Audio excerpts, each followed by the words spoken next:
نحمده ونستعينه ونستغفره ونستهديه ونعوذ بالله من شرور أنفسنا ومن سيئات أعمالنا. من يهده الله فلا مضل له ومن يضلل فلا هادي له، وأشهد أن لا إله إلا الله وحده لا شريك له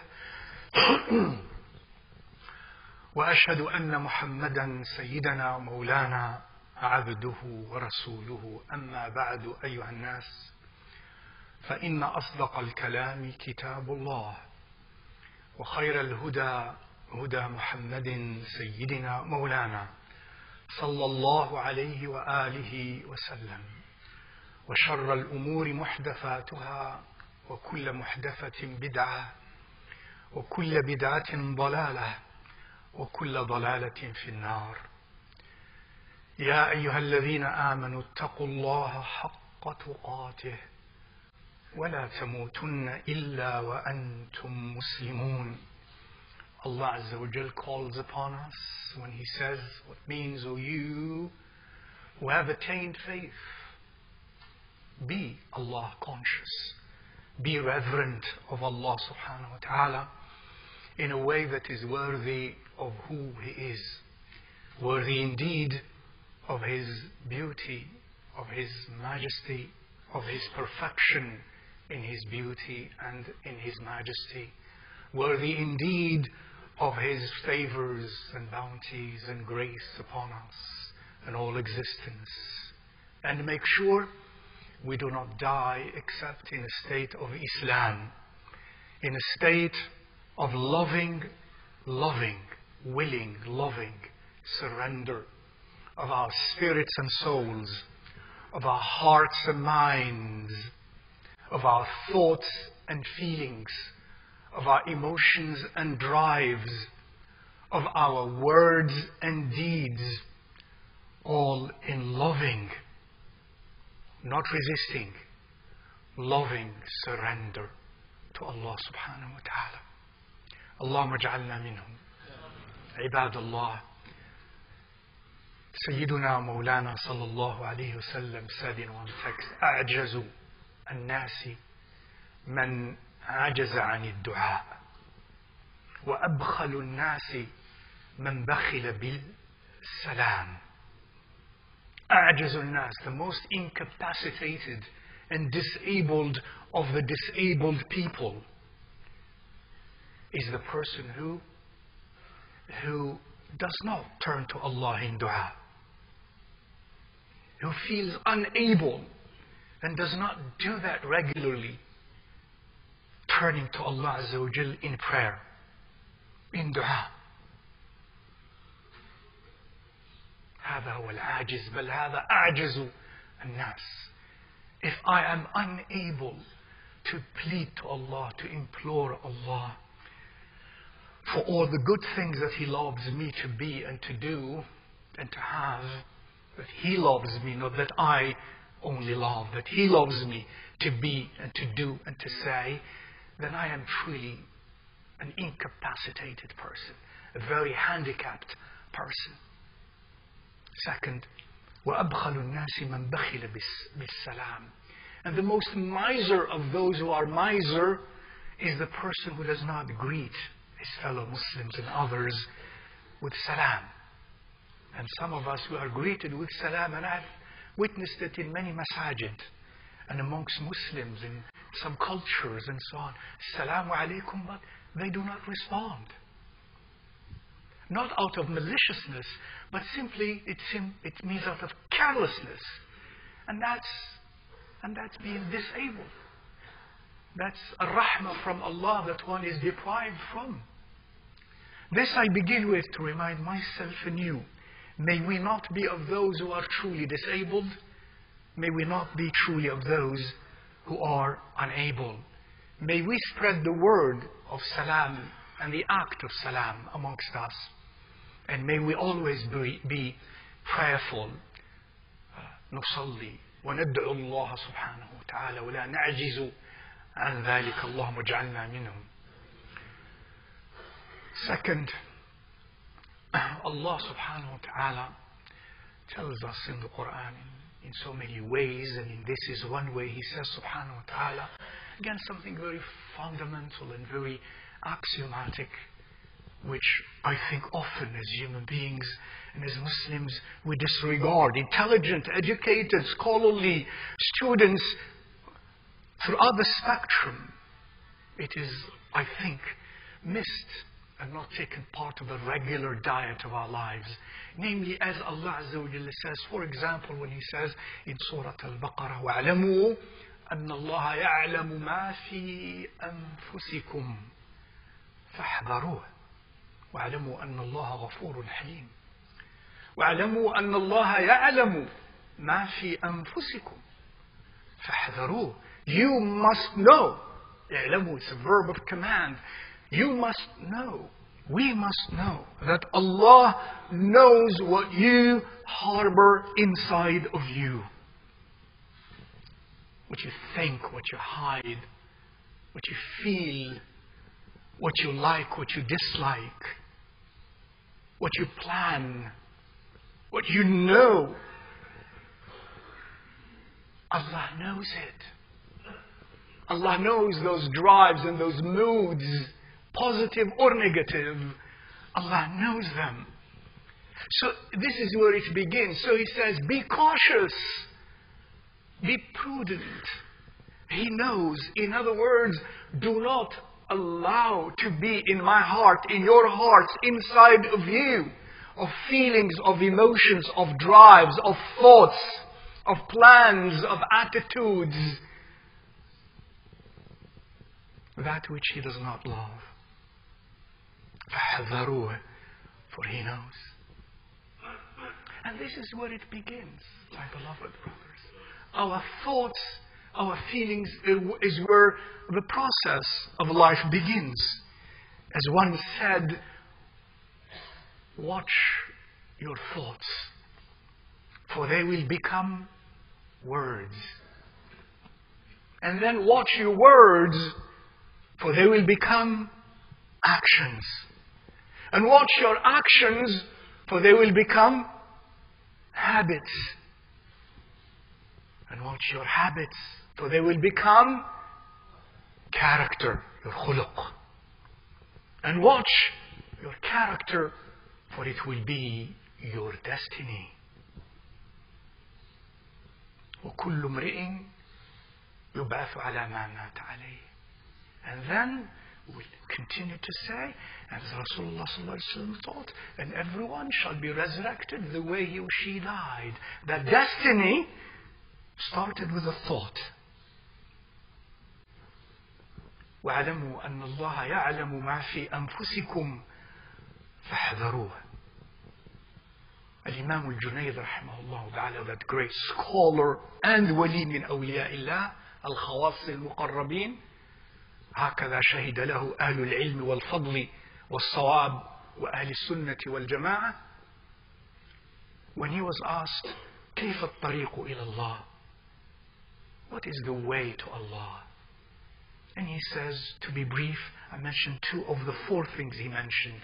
The first one and the last one. The second and the third one can be part of actually the first and the fourth one, in my opinion. So he answers, rahimahullah ta'ala, توبة تحل الإصرار. Number one. كيف الطريق إلى الله? The way to Allah. First, توبة تحل الإصرار. A repentance, a tawbah that will undo, that will open and break that israr, that persistence and insistence inside of us to continue to do something wrong. A tawbah that will remove that, that will undo that. تحل عقدة الإصرار فينا. Number one. And tawbah starts inside. It's an act inside. It's a feeling, it's a thought, it's a burst of longing and pain and remorse inside of us. And then second, he says, the last one, وَمُرَاقَبَةُ اللَّهِ تَعَالَى فِي خَوَاطِرِ الْقُلُوبِ. هذا هو الطريق إلى الله. ومراقبة الله تعالى في خواطر القلوب. And to be always watchful of the moods inside of us, inside of our hearts, how they relate to Allah Azza wa Jal. In other words, to watch the fact that Allah Azza wa Jal is watching the moods inside of us, the thoughts, the feelings, the emotions, the drives inside of us. This is the way to Allah Azza wa Jal. This is the path of happiness. This is the summary of the quest of happiness for a sincere human being. The rest are details and commentaries. As I remind you and myself of this, in the same context, I would like to share with myself and then you another word of Rasulullah sallallahu alayhi wa alihi wa sahbihi wa sallam, that I pray will be with you and with us always. And may Allah Azza wa Jalla help us. He said sallallahu alayhi wa alihi wa sahbihi wa sallam, advising, as I'm advising you, learning from what he taught us sallallahu alayhi wa alihi wa sallam, and that the role of somebody standing here, may Allah forgive us all, is to remind in the way Allah and His Rasul sallallahu alayhi wa alihi wa sallam love. وَمَا أُبَرِّئُ نَفْسِي, and at the same time I do not absolve my nafs from iniquities. اللهم اغفر لنا وتب علينا. So he said sallallahu alayhi wa alihi wa sallam, advising Sayyidina Mu'adh radiyallahu ta'ala anhu wa ardah, of what he said to him, اعبد الله, number one, اعبد الله ولا تشرك به شيئا. The ultimate. Worship Allah, serve Allah, be devout to Allah Azza wa Jal, have this relationship of ubudiyyah, of servitude, loving, willing, voluntarily servitude to Allah subhanahu wa ta'ala without associating anything with Him in that. وَلَا تُشْرِكْ بِهِ شَيْئًا لَيْسَ فَقَدْ أَحَدًا. لَا تُشْرِكْ بِهِ شَيْئًا. Not a thing. Not only not a person, not a thing.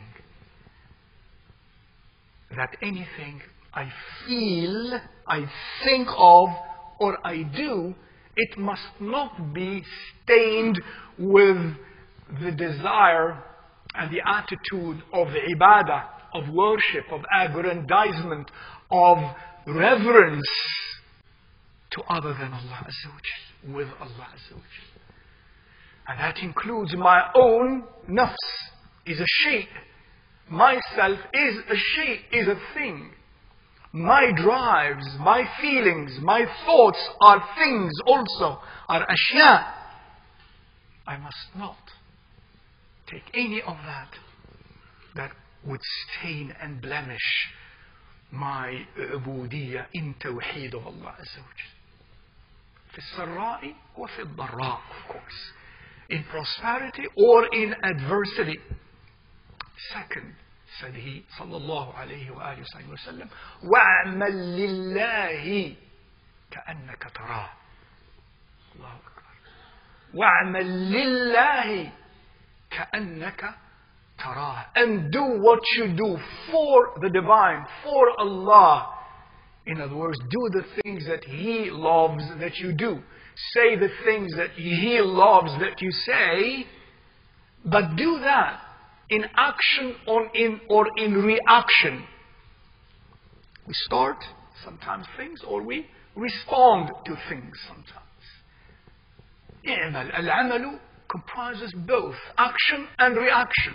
In all of that which you do, lillah, not linnafs, not for me, for my nafs, for my ego, and for my personal choices and preferences and my whims. Lillah, those who seek the divine beauty and majesty. Lillah, and do that in a way as though you see Him Azza wa Jal. that in a way as though you see Him. Allahu Akbar. You see eternal, infinite beauty. You see eternal, infinite majesty. Al-Jamal wal-Jalal lillah azza wa jal. Do that as though you are aware of that. And subhanallah, of course, my beloved brothers and sisters, if one is aware of infinity, what happens to everything else? He or she is not aware of it, because the finite is subsumed by the infinite.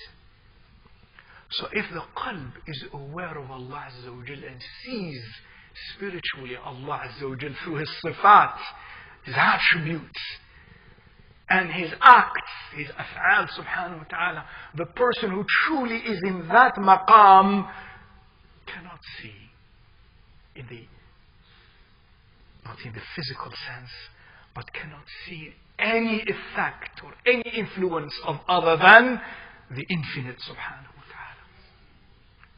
So when you are in dhikr, be in dhikr as though you see His infinite beauty.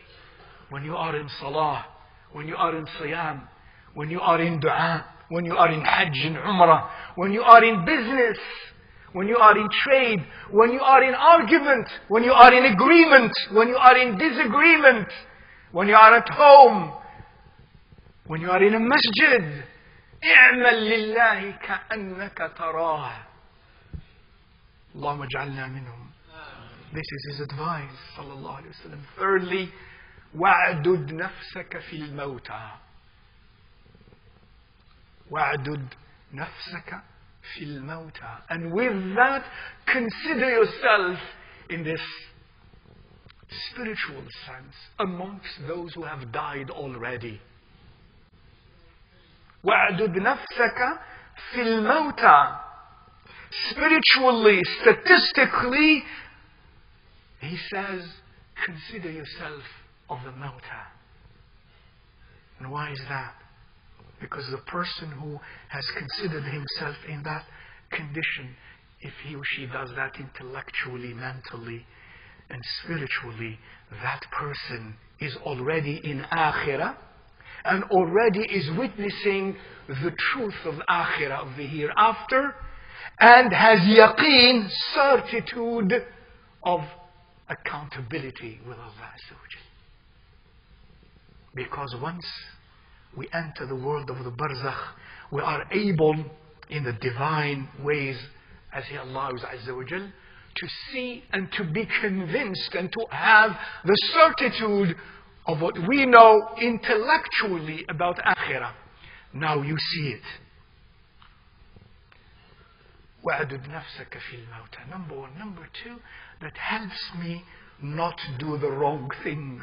I am dead, and I see the malak, and I see the mizan, the scale, and I see the accountability and the reckoning with Allah Azza wa Jal. I'm not going to say a word or to hold a feeling or to do an action that will be detrimental to me in the scale which I now see. وَعْدُدْ نَفْسَكَ فِي الْمَوْتَى. Because remembering death gives better quality of life. Remembering death in the tawheedi sense makes my life of a greater quality. And then he says, fourthly, sallallahu alayhi wa alihi wa sallam, and with that, look, what else? If you are fil mawta, what else can you do? One thing that will never cease always, even in akhirah, Allah Azza wa Jal will inspire His creatures, He will create in the believing man and women in akhirah something, an action that is of dunya. And what is that? Dhikrullah ta'ala. For He says, وَاذْكُرِ اللَّهَ عِنْدَ كُلِّ حَجَرٍ وَكُلِّ شَجَرٍ. Allah. And the advice, sallallahu alayhi wa sallam, His advice to Sayyidina Mu'adh and to all of us, therefore, and be in dhikr of Allah Azza wa Jal. Even عند كل حجر, at every stone, and at every tree. Oh, at every stone, at every tree, be in dhikr of Allah Azza wa Jal. Because we usually imagine trees and stones as inanimate, lifeless. And maybe we are in dhikr when we are with those whom we perceive as living. But when we are with that which we perceive as lifeless, we might not be in dhikr. For those of us who hopefully are in dhikr with living creatures. No, he says, be in dhikr of Allah Azza wa Jal with the living and with the non-living. Number one. Number two, al-hajaru wa-shajaru yadhkuranillah. To remind you, al-hajar, the stone, is in dhikr of Allah, as you know. وَإِن مِّن شَيْءٍ إِلَّا يُسَبِّحُ بِحَمْدِهِ وَلَكِنْ لَا تَفْقَهُونَ تَسْبِيحَهُمْ. The stone is in dhikr of Allah. Shame on you, human being. Shame on you, believing man and woman. The stone is in dhikr and you are not in dhikr. The tree is in dhikr and you are not in dhikr. Be in dhikr. They are in dhikr. Be in dhikr. When you go and you're alone, don't be an abnormality. Don't be a shuruz. For they are in dhikr. Be in dhikr. Space-time is in dhikr. Be in dhikr. Wherever you are. That's what it is. Be in dhikr of Allah Azza wa Jal, alone and in public. In the desert and in the forest. On the ground and in the air. Alone and in public. At home and outside of home. Be always in dhikr of Allah Azza wa Jal. And may the dhikr become the habit, that habit becomes character, that character becomes your destiny. And then you will be resurrected in dhikr of Allah Azza wa Jal. Allahumma ja'alna minhum. And then finally he says, sallallahu alayhi wa sallam, وَإِذَا عَمِلْتَ سَيِّئَةً فَعْمَلْ بِجَنْبِهَا حَسَنًا السر بالسر والعلانية بالعلانية. And with all of this, if you happen, لا قدر الله, وكل ابن آدم خطاء, and all children of Adam are sinners. And if you, may Allah Azza wa Jal protect all of us, commit a sin somewhere, somehow, in some way, then besides that sinful action, do a rightful one. Do a good one. Do a hasana next to it. In other words, while you perform the sin, rectify it by performing a goodness, a hasana. And if you did that in secret, do that in secret. And if you did that publicly, do that publicly. Rectify that publicly. If you did the wrong thing publicly in front of the public who have seen you, and you truly repented, then rectify it publicly by saying a good thing and doing a good thing publicly that shows one has repented to Allah Azza wa Jal. With this, I will add something that he says in a different hadith. And with this, my beloved brothers and sisters, وَأَحِبَّ لِلنَّاسِ مَا تُحِبُّ لِنَفْسِكَ وَكْرَهْ لَهُ مَا تَكْرَهُ لَهَا وَكْرَهْ لَهُمْ مَا تَكْرَهُ لَهَا, as he said in so many hadith. And then with that, this. Make sure we love for others that which we love for ourselves. And we despise for others that which we despise for ourselves. And how does it affect us? Let me not treat people in any way, in privacy or in public, in agreement or in disagreement, in all matters except in a way that I love that they treat me. أقول قولي هذا وأستغفر الله العظيم لي ولكم فاستغفروه طوبى للمستغفرين. استغفر الله الذي لا إله إلا